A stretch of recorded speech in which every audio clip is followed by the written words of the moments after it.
If you're happy and you know it, do you show it? If you're happy and you know it, how do you show the world that you're happy? Have you informed your face? And it seems that happy is a kind of rah-rah motivational, almost a weird word for some people. But ultimately, if I ask you this question, do you want to be miserable, grumpy and have a terrible life? The answer is usually no, I want to be happy. If you set goals and I ask you the reason why you want to achieve that, a lot of people share with me, it's because I want to be happy. That will make me happy. So how do we put happiness into our life? How do we feel happy? And could it be a physiological thing rather than a psychological? Because we always think about happiness in the brain.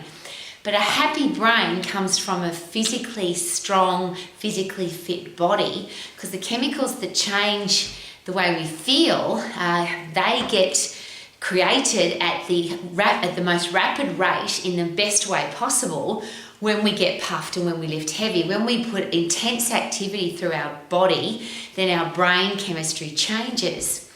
So that's the fitness and strength side. So if you want to feel happy, get puffed, lift heavy, or do a combination of both, and you'll automatically change your brain chemistry. But there's some wiring inside our brain that's a little bit harder to change. And having studied neuroscience now for a very long time, and just as a side note, the reason for that was my father died of Alzheimer's, a rotting of the brain disease. And when he died, or when he was told that he was going to die, and he did, and I spoke to the neurosurgeons, why can't we fix the brain? Why can't we replace old brain cells? And the word is actually neurogenesis, which I of course didn't know, but that word now is in common use, because you can replace your old brain cells with new ones. Neurogenesis is a creation of new brain cells. The other thing is neuroplasticity, which is a changing of the wiring of your brain. So if you can do both of those, surely you can drop off your lousy, stinking, rotten thought patterns and your bad habits and all the things that are holding you back from being happy, and change the way you think and feel. But how do you do that? And it's a pretty simple process. But like anything, if you don't do it, it doesn't work. So you could say an apple a day keeps the doctor away. You might not have heard that because you might be too young. But people say, oh, it can't be that easy. But what if it was? What if it was the first step and you continued with that single easy step and you kept doing it and kept doing it? Is it possible that things would change? So I'll go back to the basics again. The first thing is get really fit and get really strong from puffing and overloading your muscles and bones. That overloads your central nervous system. That also overloads your endocrine system, which controls your emotions in your brain. So you can feel happy. That's an immediate change. But a change of thinking, a change of attitude, a change of the way you look at the world, how do you do that? And that's just a change, an absolute committed and conscious change of what you say, even how you say it, and forcing yourself to say things and think things differently. And thoughts and words are the same, of course. We get to choose our words, but we also get to choose our thoughts. Isn't that exciting? Every word that comes out of my mouth is a conscious thought pattern inside my brain, and my thoughts are just words inside my brain, same as you. So we unfortunately, most people have grown up in a pretty negative world. Most people are pretty negative, and that doesn't come from me, that comes from the neuroscientists, the psychologists and psychiatrists, who use examples like this. Even a weather report, we don't say that it's partly sunny, we say that it's partly cloudy.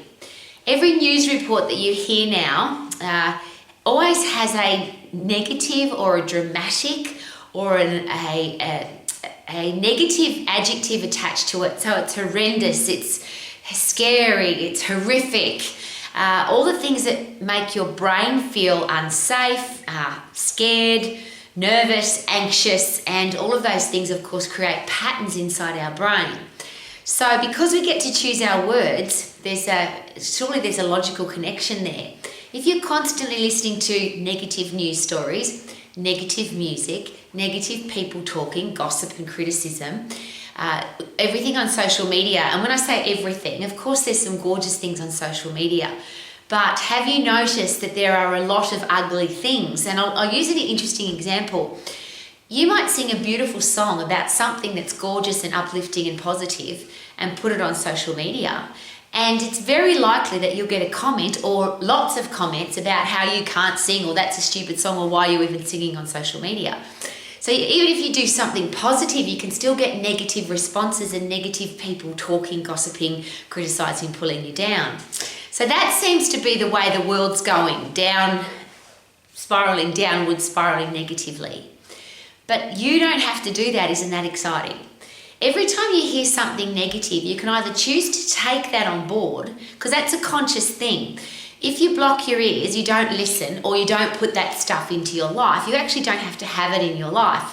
So as I share with much passion and enthusiasm, I haven't listened to the radio, I'm going to say 30 years now. Even when I go, for example, get into a rental car and somebody's left the radio on, it annoys me because I don't want to listen to somebody else's music choices, and I don't want to listen to somebody else's stuff, because what if it's negative stuff? And I have noticed, because I've lived on the planet a very long time, that the radio progressively got more negative and more negative and more negative. So I stopped listening to it many decades ago. The news is the same. When you're as old as me, you'll remember the news is half an hour, 6 o'clock at night, literally only 30 minutes. It was usually a person dressed in a suit, and they would just report what happened. Today it rained, there was a car accident, there was a tornado, there was a bushfire, somebody robbed a bank, without any adjectives, without any dramatic words attached. But now if you listen to the news, the words are very, very negative, and designed to be negative in their defence, because it seems that the human race doesn't want to listen to positive. If the news was all happy, happy, happy, positive stories, people just don't listen. Isn't that interesting?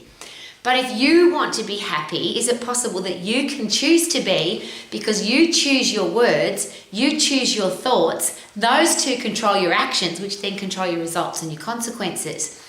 So how do you change your brain, or the neuroplasticity, the connections in your brain, the wiring in your brain? The neuroscientists suggest it's pretty simple. Because you've been thinking a certain way for probably a very long time, and you live in a world where negativity is quite common, you just have to replace every negative thing that you hear, not just with one positive thing, but depending on which neuroscientist or psychologist, psychiatrist you talk to, they will suggest somewhere between 7 to 9 positives. So every negative you hear, just in your own brain, come up with a positive for it. Now, a lot of people share with me, but Rowie, there's so many negative things, how can you turn those into a positive? And I'm going to give you a couple of examples. For example, people say that it's partly cloudy. Well, for me, partly cloudy means it could possibly rain, could possibly snow, and free water out of the sky, rain. See that change of words? Every time somebody says to me it's going to rain, I always say free water out of the sky, because if we don't get free water out of the sky, we're going to have some challenges. So I'm really thankful for free water out of the sky, because it means that the garden gets watered, we can have a shower, we can wash our clothes, we can wash our dishes, we can wash the car. We need to have water. The human body, if it doesn't have water, it dies. So instead of complaining about the rain, and if you ever hear somebody complain about the rain, you could just change that into a positive and come up with 7 to 9 positives. Now 11, 13, 15 doesn't matter.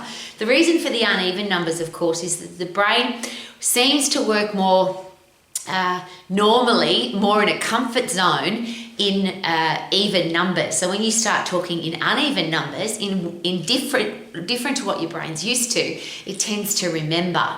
So if somebody says it's raining, come up with 7 to 9 reasons why it's awesome that free water's coming out of the sky. Another one that's really interesting, because I'm a personal exercise coach, I'm an educator, and I have a fitness business college, and I hear, I have students in over, depending on which day, anywhere between 15 to 20 countries. People talk to me regularly about how they don't like their body. I wish I could lose weight, or I wish I had bigger muscles, or I wish I was fitter, or I wish I was stronger. If you wish for something and you don't have it and you're talking negatively about it, it could put negative thoughts into your brain. So if you say to yourself, I'm fat, you chose that word, your brain now has to agree with you. So your conscious brain says, I'm fat. And then your subconscious brain, which all it can do is agree with your conscious brain and give you every reason why what you said is true. So now every file in your brain that contains the word fat will be fed back into your conscious brain. And of course, now you're going to have this phenomenon called the fat day. Let's switch that around a little bit. Even if you are fat, I'm going to say it, I'm fat. Well, isn't that awesome? Because if you are fat, it means that you've had a choice about what you can eat. You've had a choice to eat as much as you want to. And there's countries in the world where people would like to be overweight and they can't because they haven't got enough food to eat. So rather than having a negative headspace about being overweight or out of shape or unfit or unhealthy or fat, isn't it awesome that you get to change that if you want to? You don't have to, but if you want to, you can. And if you talk positively about the shape of your body rather than negatively, is it possible that you'll probably make positive, or it's more likely you'll make positive changes than if you keep calling yourself fat or out of shape or unfit or weak or frail. Being weak and frail, the positive to that is that you don't have to be. Isn't it awesome that even though I'm weak, even though I'm unfit, even though I'm out of shape, I don't have to do very much to change that. I've just got to get puffed on a regular basis, 10 seconds phosphate system, and that's why you need to be fit and strong, because all of that changes. So whatever negative situation you're in, it can become positive if you choose it to be, and to me that is a positive. Negative, nasty people, we often complain about those delightful people that come into our life to help us grow, to get stronger and tougher and wiser. And that's how I look at gossips and critics and nasty people and thieves and people that do horrible things. I really appreciate them. I don't complain about them, I don't whinge about them, I don't moan about them, because I can't change other people. And there's a quick thing to consider. Change the things you can and accept the things that you can't change, but what you can change is how you react or respond to what happens to you. And isn't it awesome that you can respond with positivity rather than negativity? So if somebody lies to me or steals from me or cheats on me or says nasty things about me or criticizes me or pulls me down, and they do that, and of course they do, and they'll do that to you too, or somebody that you know, that's just humans. But I love that. I appreciate that, I'm thankful for it, and I turn it into a positive. I'm really excited about it because that person's now revealed who they are, so now I know who they are.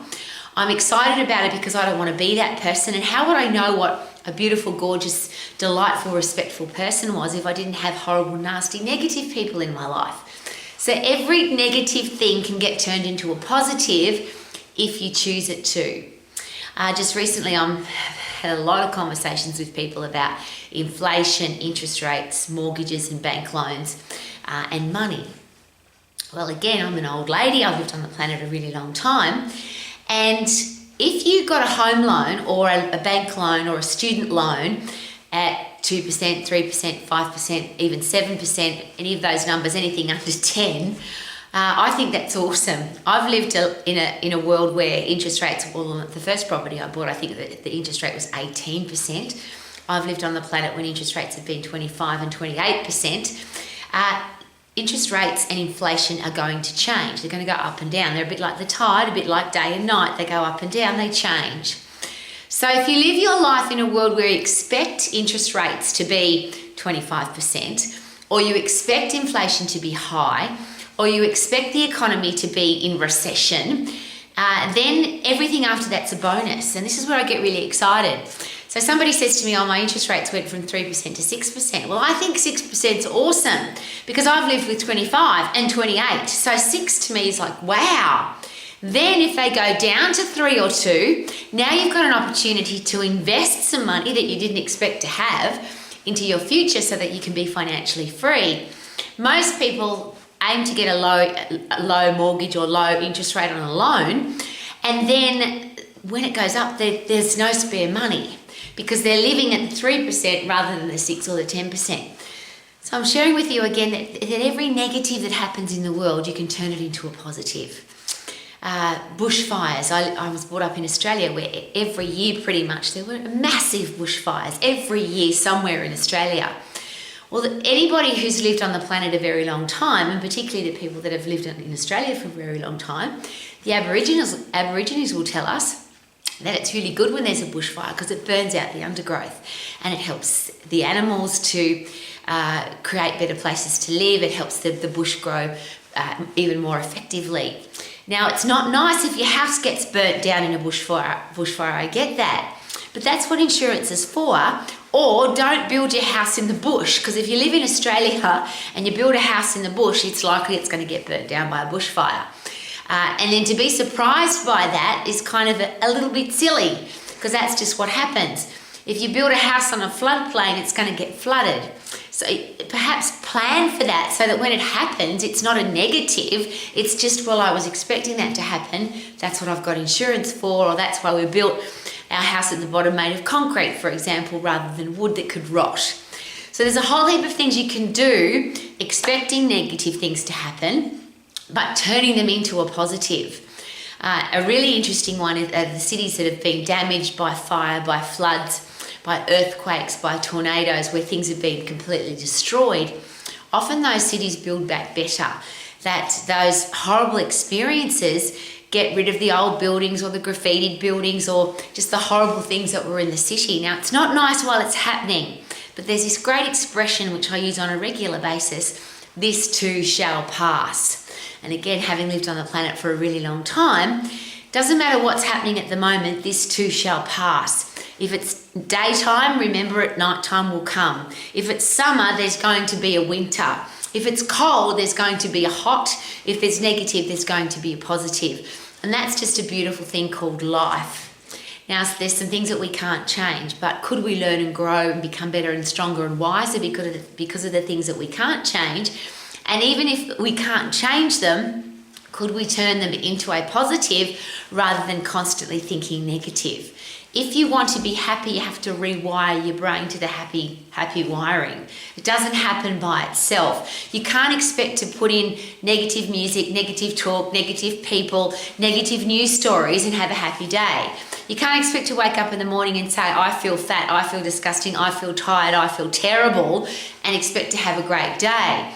You can't be nasty and negative and horrible to people and expect to have great. I know this all sounds like common sense, but common sense apparently is not something that grows in most people's gardens. So I have heard that expression before. I would like to be the optimist to think that common sense, the thing that makes sense to most people, is that we get to choose. We don't have to be miserable. And that's what Romax is all about every day. Be healthy, fit and strong, have a career or business that you love, be financially free and have great people in your life. And all of those are a choice. We get to choose to be healthy, fit and strong. We don't have to be weak, frail, unfit and feel disgusting.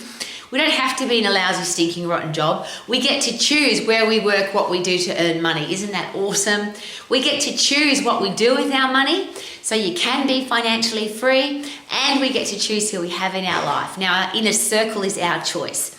There are some people that come into our life that are negative and nasty and horrible and criticise and gossip and they're yuck, but we can learn and grow from, and isn't that awesome? So I get accused on a really regular basis. This is the ultimate compliment for me. When it's delivered to me, it's not usually a compliment. That bloody Rowie, she's fake happy. She's ridiculously happy. She's too optimistic. Life can't be that good all the time. She's just a silly, funny, happy old lady that's full of shit. I get that on a regular basis. Well, I'm a happy person, and the thing that I love about that compliment, because to me I take it as a compliment, I'm grateful that I live my life like that. People are observing that, thinking it's fake, but that's how I live my life. What I think is a little bit sad is that the people who say those things about me, they really don't know that it is possible to be happy every single day, which makes me appreciate my life even more. So even though they're nasty and horrible, I turn it into a positive, and I'm really thankful for it. You can do the same. Isn't that awesome? You can turn every negative into a positive. Everything that's been tough and hard and horrible has always made us stronger if we choose it to. Every terrible experience helps us become tougher, stronger, wiser, better if we choose it to. So that's why I'm thankful for them. Every terrible thing that's ever happened, every horrible person, every awful experience, I'm really grateful for them, because if they didn't happen, I wouldn't be the person I am now. Now I get to choose the person I am now, and so do you. So, as I always share, I wish you could sing like I do every day. I feel good. No. I knew that I would now. And if you're happy and you know it, please inform your face. If you're happy and you know it, make sure you are smiling. If you're happy and you know it, please inform your face. If you're happy and you know it, then you really ought to show it. If you're happy and you know it, be happy!